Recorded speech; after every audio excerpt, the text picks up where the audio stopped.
আসসালামু আলাইকুম প্রিয় শিক্ষার্থী বন্ধুরা, আশা করি তোমরা সবাই অনেক ভালো আছো। তোমরা মাধ্যমিক উচ্চ মাধ্যমিক শিক্ষা বোর্ড ঢাকার অধীনে যে সকল শিক্ষা প্রতিষ্ঠানে একাদশ শ্রেণীতে ভর্তি আছো, অর্থাৎ তোমরা 25-26 শিক্ষাবর্ষে একাদশ শ্রেণীতে অধ্যয়িত আছো, সে সকল শিক্ষার্থীদের জন্য শিক্ষা বোর্ড কিন্তু টিচার কার্যক্রম অর্থাৎ কলেজ পরিবর্তনের কিন্তু বিজ্ঞপ্তি প্রকাশ করেছে। তো এই ভিডিওতে আমি দেখিয়ে দেবো তোমাদের কয় থেকে শুরু হবে এবং কিভাবে এ করবে, এবং তোমাদের কোনো সাবজেক্ট যদি পরিবর্তন করতে হয়, গ্রুপ যদি পরিবর্তন করতে হয় কিভাবে করবে, এবং তুমি টিসির জন্য আবেদন করছো অন্য প্রতিষ্ঠানে যাওয়ার জন্য এবং ওই প্রতিষ্ঠানের সাবজেক্টের সাথে তোমার সাবজেক্ট মিলছে না, সেক্ষেত্রে কিভাবে করবে এই ভিডিওতে তোমরা জানতে পারবে।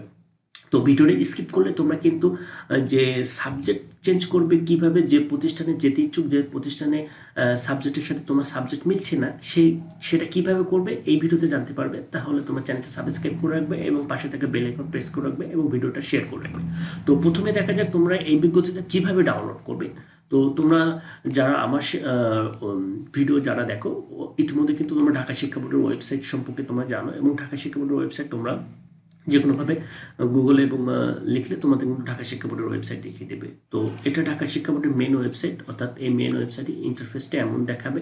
দেখানোর পরে তোমাদের যে এই লেটেস্ট নোটিশে যদি তোমরা না পেয়ে থাকো, সেক্ষেত্রে তোমাদের যে এখানে কলেজ সংক্রান্ত আদেশ আছে, এইটাই ক্লিক করলে তোমাদের যে কলেজ বিজ্ঞপ্তি সব কিন্তু এ টু জেড এখানে দেখা দেবে নোটিশটা।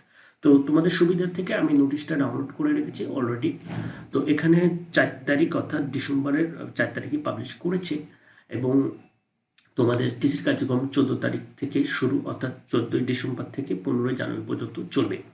তো এখানে তোমাদের হলো প্রতি বিষয় পরিবর্তন, অর্থাৎ তুমি যদি মনে করো তুমি সায়েন্সের স্টুডেন্ট থাকো, নতুন করে কোনো সাবজেক্ট অ্যাড করতে গেলে সেক্ষেত্রে কিন্তু তোমাকে 200 টাকা অ্যাড করতে হবে।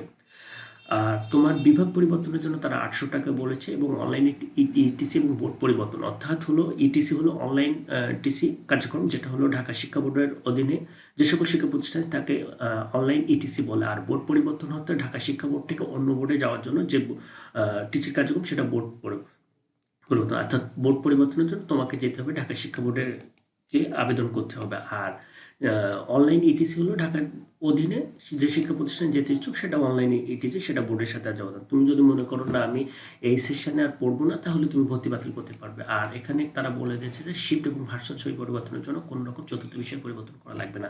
এখন আছি এই পর্যায়ে খুবই ইম্পর্টেন্ট কথা, যে তুমি যে প্রতিষ্ঠানে যেতে ইচ্ছুক এবং তোমার বর্তমান যে প্রতিষ্ঠানে রেজিস্ট্রেশন করা আছে সেই প্রতিষ্ঠানের সাথে তোমার সাবজেক্ট মিলছে না, তাহলে সেক্ষেত্রে তুমি কি যেতে পারবে না সে প্রতিষ্ঠানে টিসির জন্য? তো প্রথমে তোমাকে যেটা করতে হবে, তুমি প্রেজেন্ট যে প্রতিষ্ঠানে আছো ওই প্রতিষ্ঠানের কী কী সাবজেক্টগুলো আছে, আর তুমি যে প্রতিষ্ঠানে টিসি নিতে ইচ্ছুক ওই প্রতিষ্ঠানের সাবজেক্ট কোডের সাথে তোমার সাবজেক্ট কোডগুলো বর্তমান যে প্রতিষ্ঠান আছে এই প্রতিষ্ঠানে তুমি হলো তাদের কাছ থেকে চেঞ্জ করে নিতে পারো, অর্থাৎ বিষয় পরিবর্তন করে নিতে পারো। অর্থাৎ তুমি যে প্রতিষ্ঠানে যেতে ইচ্ছুক ওই প্রতিষ্ঠানের সাবজেক্ট কোডগুলো তুমি বর্তমান যে প্রতিষ্ঠান রেজিস্ট্রেশন আছো এই রেজিস্ট্রেশনপ্রাপ্ত প্রতিষ্ঠান থেকে তুমি চেঞ্জ করে নিয়ে ওই প্রতিষ্ঠানে টিচির কার্যক্রম তুমি কমপ্লিট করতে পারবে। সেক্ষেত্রে তোমাকে বোর্ডেও যাওয়া লাগবে না, কোনো এক্সট্রা কল বা ঝামেলা পৌঁছাতে হবে না। তো এই ভিডিওটা এই পর্যন্ত রাখতে যাচ্ছি। তোমরা যদি এই নিয়ে কোনো প্রশ্ন এবং মতামত থাকে তাহলে প্রশ্ন করো। আর তোমরা টিসির আবেদন কিভাবে করবে অনলাইনে তোমরা যদি চাও, তাহলে আমি কমেন্ট বক্সে লেখো যে টিসির আবেদন কিভাবে করবো, তাহলে আমি সেই সম্পর্কে ভিডিও রেডি করব তোমাদের দেওয়ার জন্য। তোমরা ভালো থাকবে।